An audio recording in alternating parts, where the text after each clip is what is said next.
ఆయనను నేను నమ్ముతున్నాను, ఆయన చెప్పిన మాటలు నేను రెస్పెక్ట్ చేస్తున్నాను, నేను ఆయన మాటలు చొప్పున అడుగులేస్తాను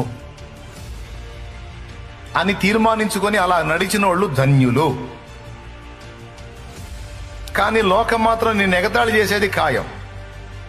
అయినా నువ్వు దాన్ని లక్ష్య పెట్టొద్దు, నువ్వు విశ్వాసపు అడుగులేస్తావు. కానీ గుర్తుపెట్టుకో, నీ విశ్వాసమే గెలిచిద్ది. వాళ్ళ నవ్వులే అపహాస్యం పాలవుతాయి. నవ్వినోళ్లే నవ్వుల పాలైపోతారు. నీ విశ్వాసము నిన్ను సిగ్గుపరచదు.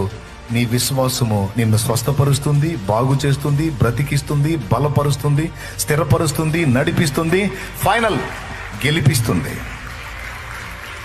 ఎందుకంటే నువ్వు జీవం గల దేవుని యందు విశ్వాసం ఉంచావు, సజీవుడైన వాని యందు విశ్వాసం ఉంచావు, సర్వశక్తి గల వాని యందు విశ్వాసం ఉంచావు.